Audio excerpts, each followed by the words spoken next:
And welcome back to Factorio, or rather the second part of my Factorio first taste video. If you haven't seen the first part, there will be a link in the top left of the video and also in the video description below for you to go and watch that first, though it isn't strictly necessary.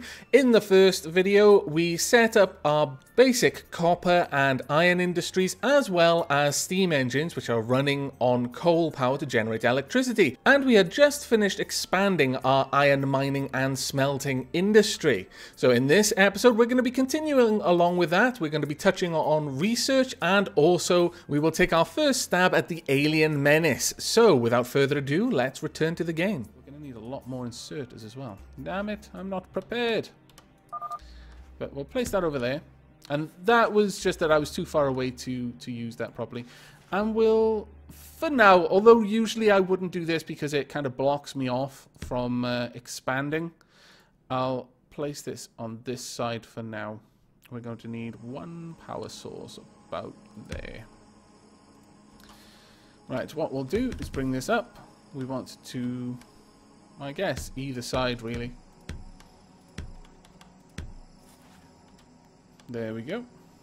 It doesn't really matter where we put this. We can have both sides. Bringing it together, I think. And there we go. Right.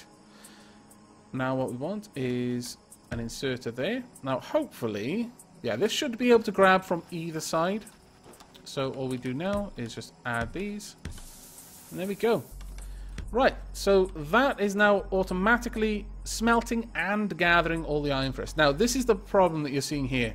We've got two smelters there, and these ones aren't actually getting used. So it would be nice to expand this operation, but the area is so small that it's going to be a little bit hard to do that. So, let me think. Actually, I suppose we could do this. We could overlap them a little bit.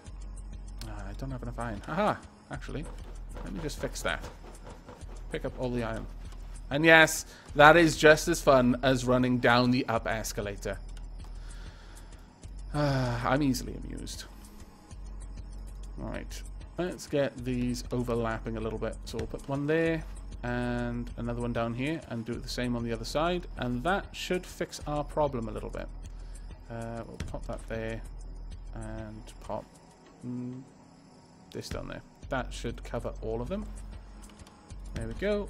Oh, damn it. I'm a derp. Let me get rid of this tree. Right, there we are. We'll move this down one if we can. Yes, we can. There we go. That should now allow us to pretty quickly drain all of the resources from this area. The only problem is each one of these is producing a fair bit of pollution. So doing something like that, although it's efficient in terms of time, it is going to be a problem. And as you can see, this is actually starting to back up. So one thing we could do here, if I've got enough room, I don't think I have, not on this side, but I could do it on the other side. Let me just fix this. We could have it all gathering in here. So we'd need one inserter there, there. We need another inserter and two more chests. The iron chests hold more than the wooden chests. Pretty bog standard kind of interaction really with that. And we'll get rid of these conveyor belts because we no longer need them. In fact, they're actually working against us. But there we are. So all of this will now gather into a single chest. So that's a little bit easier. And it prevents one line getting precedence over the other. Right, so that's automated our iron production. Now, the next stage would be to do exactly the same with copper. That's actually going to pose a little bit of a problem for us. So rather than doing that straight away, I'm going to cover the next thing that you probably want to be working on once you've done the copper. And that is research. Now, we're going to need a lab for that, and these drink power. It is obscene how much power they take. We'll actually prepare an area. And once you start doing research, expect the natives to get really angry with you. It seems that these things, I don't know if they actually produce any pollution themselves, but it seems that once you actually start researching things, it could just be because once you've got access to more stuff, you're going to expand your operation. But yeah, fighting happens soon after. And because of that, we've got these things unlocked, and all of these we're going to need to do prerequisite research first. But eventually, I would like to get laser turret defense. But first, we are going to be starting with turrets, for obvious reasons. We've got a base right outside where we need to be mining copper. So, this will take 10 science packs. It'll take 10 seconds to consume each science pack. So, one lab working on it will take 100 seconds. 2 labs would only take 50 seconds, and each one would use 5 science packs. And at the end, we'll be able to make the gun turret. So that is what we want to research. Now, initially, you're going to be doing this manually. Unfortunately, it does take a little bit of time. These will consume a fair bit of power, honestly. I think it's consuming 60 right now. Let me see if that goes up.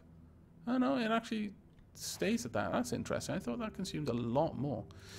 But as you can see now, our graph is showing some a little bit more. We can see the energy consumption of the lab, the energy consumption of our 23 inserters, which is actually more than the lab, and the energy consumption of our mining drills, which is staggeringly more than the lab. Now, how much can this thing output? It's actually at its peak. You notice both burners are working full time, and performance... Yeah, we need another one. So let's go ahead and give it a friend to help. However, those two are probably not going to be up to the job of keeping 2 of these running full time. So what I'm going to do is I'm going to run this up there, get another inserter, and place a boiler between these. And then the boiler can just basically top up the heat of the water. I find this system works very, very well. I'm sure someone will tell me that it's not actually efficient, but I don't care. It works well for me. There we go. There we are. Right, we want to drop all of these in there, and this will gradually research. And as you see the progress bar going up there. So I'm going to pause the recording here, and I shall bring you back in a few minutes when I have some guns and some more interesting things to show you. Alright, we have a fair bit of iron down here, and also I've made a little change up here as well.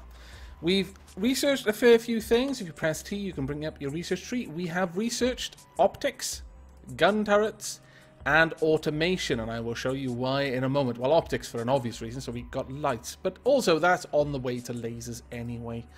We are currently researching armor, but I'm not going to go ahead and build more science packs just yet. I went ahead and upgraded this to an electric mine, and I also did a little bit of automation with this in that this crate is full of coal, and this inserter is set to put the coal in here. Now currently I'm baking the stones to make stone bricks, and stone bricks can be used to make walls, which we're going to need an awful lot of. Shift left click will craft all that you can of a thing. I've already got 12 turrets. And that is all I need of that. I may need 2 of these. We'll try with 1 for now. We're going to need an awful lot of iron for this, which we've got. We're going to make 1 chest. Now, I am going to try and start a war. I know, me start a war? How very undapper. But no, it is necessary, I'm afraid. We need to lure these guys into a fight that they're going to lose. Ultimately, it'll just be a waste of our resources because they will constantly respawn. If we were going to be playing this for a very long time, and I might come back and actually let's play this properly, though I'd probably generate a new map if I was going to do that, you can't just attack these with guns. Even better guns. You can make machine guns, flamethrowers, mines. You need rocket launchers to take these on. Because the closer you are, the more you're doing damage to it, the faster it spawns enemies. It will spawn them faster than we can kill them, even with a rocket launcher. But the rocket launcher has a lot of range and does a lot of damage, so that's what you'd be doing. You'd be kiting it around the outskirts, killing the things as they came to you, or just running away from them, whilst pelting this with rockets until it dies and thus stops spawning more. And then you'd move on to the next, and slowly but surely you'd wipe out the base. That is not an option for us this early on. It takes a while to get to the sort of technology we would need to take that on properly. I should have actually brought up some extra coal thinking about it, but oh well. Now then, what we want to do is we want to make an area that's going to encourage them to attack from a very specific direction. They are not intelligent creatures, but they are strong creatures. And their strength is really the biggest threat. they can and happily will just break through a wall. It'll take them a little bit of time, especially the really weak ones, but it will happen. It is a certainty. So what you want to do is you want to give them a way in that's just going to be dangerous for them to take. So we're going to set up a little welcome party. Let's see. We want inserters there, there, and there. Now, we've only got 10 clips on us at the moment, and each one of those has 10 bullets in it. We're going to be loading these up with clips, but it would be terribly inefficient in a game all about efficiency for us to be doing that manually. So what we're going to do is we're going to try and create a little killing floor for them. Now, we're going to want this to deliver things to it. We're going to have to run power cables all the way up here, but I just want to get this sorted out first. Now, let's see. That should be good enough. Now, what we're going to want is a factory. This is what I was going for automation for. This is an actual factory. Now, this one can only make things that require up to 2 components. As you research better factories, they can make things that require more than 2 components. And later on, you will actually have things that have quite a lot of things that it needs. This requires iron plates, and we're going to have it producing regular magazines. You can make better magazines with time. Now, we're going to have that outputting there, and inputting from here.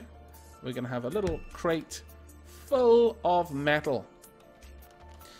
Now, one of the things we're going to need to do is obviously bring up power, but what this is going to do is it's just going to fill up one line of this conveyor belt. Later on, there's an actual a structure you can build that will help you fill up both lines of the conveyor belt from a single input. But we'll do a little bit of doohickery in order to create that effect in this instance. Let's see, what would we need to do? We'll do that there, and then simply put, drive that back onto the conveyor belt on this side. And that should fill all of this up on both sides. Now, the reason we want to do that is to make sure that there's quite a large stock of bullets available for the guns.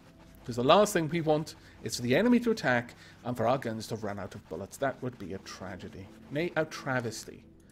Right, we're going to take all of those, craft a bunch more walls. That's still not enough. Unfortunately, I should have set up more than one of those, really. Now, we're going to need to bring up the power lines. So we're going to need quite a few of these, honestly. That'll do. Have I got... actually, we'll call back and grab some more metal as well while we're here. And then, as soon as I've seen whether this attack, or rather defensive plan, works... I mean, it's kind of an offensive defensive plan. I'm quite fond of the whole base defense creep strategy myself. But once you've seen whether that works, I will just give you a glimpse of a game a little bit further along, and then I'll wrap things up.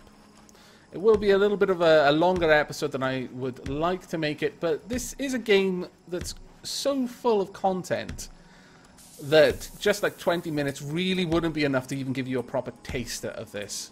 And since that is the whole point of me doing this, it'd be kind of silly for me not to try and actually give you a proper taste, wouldn't it? There we go. Right. Now, this is already starting to produce bullets, though it would help if I put the conveyor belt in the right place. And there we go. So these are going to fill up on either side. Now, it's interesting to note that the inserter on a particular side of a conveyor belt gets precedence in reaching it. Basically, this one's grasper is closer to the bullet when it comes into view of this part of the conveyor belt than this one, so it's always going to grab it. Right now, this isn't a very fair trade. It isn't fair at all, in fact. So that is a shame. Perhaps we can do something to fix that. Oh, hello. You're already here. Haha, my defenses are working perfectly, even though I wasn't ready for it. Let's finish off this wall, shall we? Make myself feel a little bit more comfortable. Now, I would like another factory. And what we'll do is we'll try and set up 2. In fact, if I'm doing that, I won't even need this. Yes, that'll work out better, I think. We'll move you down into the middle. About there. With 2 inserters either side. And then, yeah, that'll do. Put an inserter there. Hey, presto. There we go. Automated bullet production. Glorious. Not generally a fan of guns, but, you know, when needs must, rather. And they certainly do must when we're fighting aliens. There we go. So that's going to fill up both sides of the conveyor belt properly. The trick here is making sure that they attack in this particular spot. But as you can see, these are gradually filling up. That's got 10. This has got 10. Originally, these had a capacity of 100. And that was pretty bad. Because, basically, as these bullets were coming along, it would have to fill up 100 into one gun. Even though this can only shoot that many bullets at a time, and you might have 5 other guns without any bullets at all, and that's not contributing to the defense, it would fill up 100 bullets in this gun, which would almost certainly result in one of the other guns getting blown up before it managed to kill something. So it's a really good change that they've made it so that these only store 10 at a time, because that's really more than you should ever need, especially if you've got an automated bullet production. But come on then, you guys. Let's see how my defense works. And they're remarkably fast. They're much, much faster than me. I'm probably going to die. Oh, my lord, there's so many. Kill them all, my weapons. No, no, they're getting through. Your efficiency at killing them leaves something to be desired, but the overall effect was satisfactory. I will be marking you 4 out of 5 on your report. Well done. And I'm going to leave you to your job now. But as promised, and remarkably less frightening, here is my other base. Now, this one is somewhat further along the tech tree, as you can notice by these super fast conveyor belts and tunnels and splitters. Those are the objects I was talking about, and the fact that I've got loads of labs using all of the different types of science packs, only you can't see the blue ones yet, though this factory is currently making them. These are the top tier factories. They can produce items that require, I think, up to 4 separate components, I think. But most of them have productivity modules in them, so they are using a lot more power, producing a lot more pollution, but actually making more. This is the secondary progress bar, is the way that this game deals with productivity. So as this one is filling up, this one is filling up 40% of the speed, and once this one's finished, it'll just make a second batch of whatever that factory's making. And you've got huge amounts of production here. Smelters. These are electric ones. They don't require coal. Coal is still a very big part of my economy. It is powering this massive array of steam engines, though they don't even come close to running the energy requirements of this or the other 3 bases that I've got running connected by a train line. I've got a large solar farm in the middle, and that still isn't enough. So instead, in the day, when the solar farm, well, the solar farms are enough, but obviously at night they shut down. So in the day, these accumulators build up a massive store of electricity, and then they carry me through the night when those things are turned off. These, as you can see floating around, they are automatic drones. No need for conveyor belts over here because I've got a massive fleet of drones carrying things to and fro from the various containers and taking them to factories where they're needed. These different colored chests coincide with requesting chests and providing chests to my logistic network. And my drones even have automatic repair drones. So when these things get damaged, repair drones are dispatched, which pick up the repair stuff, I don't know, nanites or whatever you want to call it, packs that are being produced here, and deliver it to wherever it needs to be. Or in the case that something's broken, I've got spares of most things in various chests, and the repair drones will go and pick up the spare and rebuild whatever was damaged. But yes, this isn't even all the way through. I'm currently working on the rocket defense. It has taken me a long time to get here, but as you can see, I still haven't researched everything. In fact, there's quite a lot that I haven't researched, but I have got quite a few things. I'm running around in power armor that has a fusion reactor on it and its own laser defense system and shield system. It is rather awesome. I also have a car, but I'm not going to take the car. I'm going to take the train because I'm classy, and trains are classy. I'm going to hop in there. This is an automated train. I've set it to run between various stops. If I press Alt, you can see what's being stored in the various chests. And right now, it's delivering both iron and copper from my various expansion bases.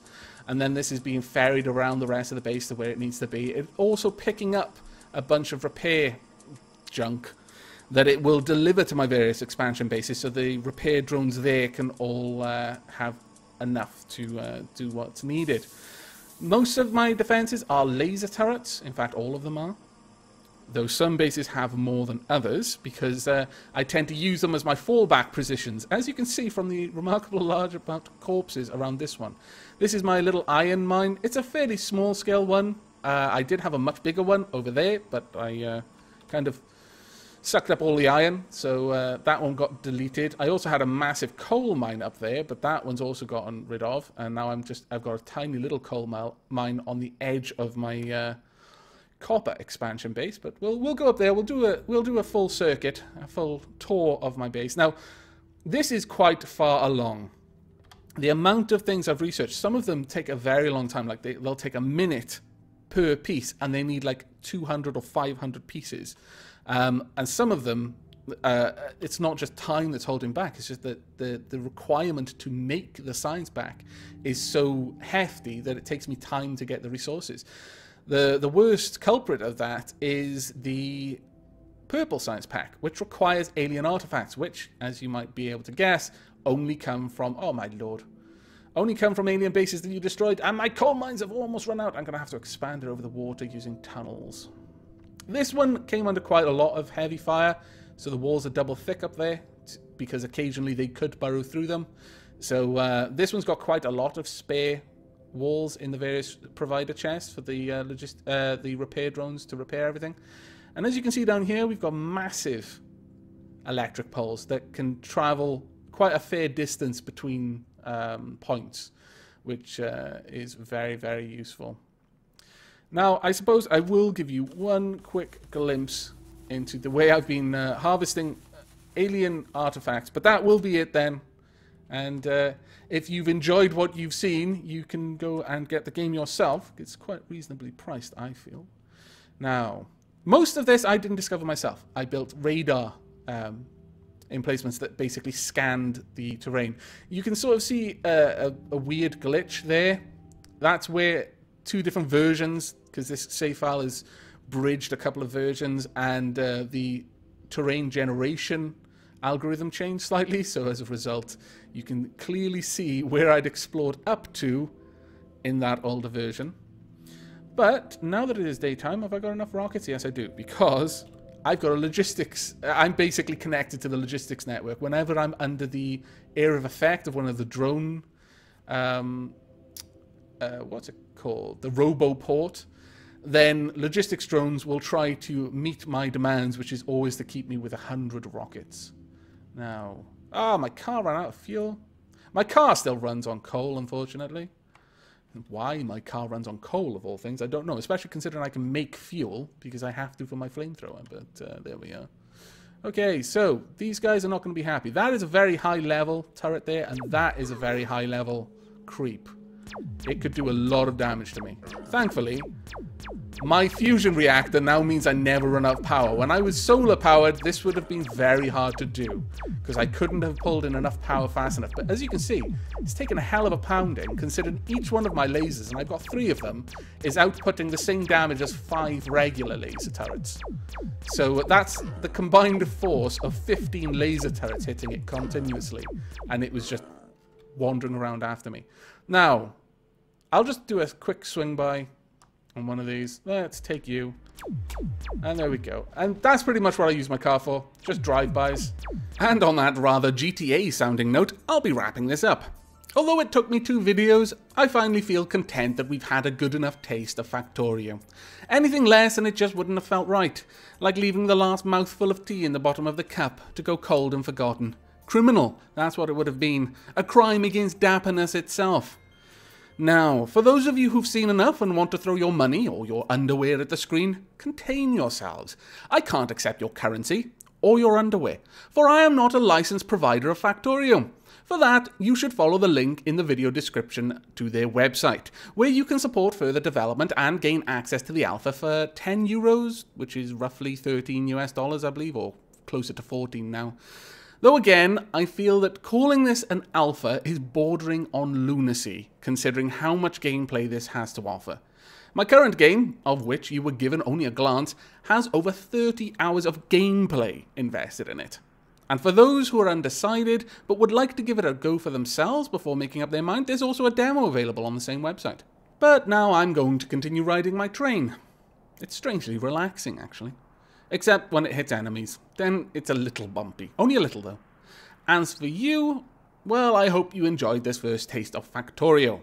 And I hope you're looking forward to the next game I decide to sample. But from me, and my train, whose name is Ivor the Engine, by the way, do take care.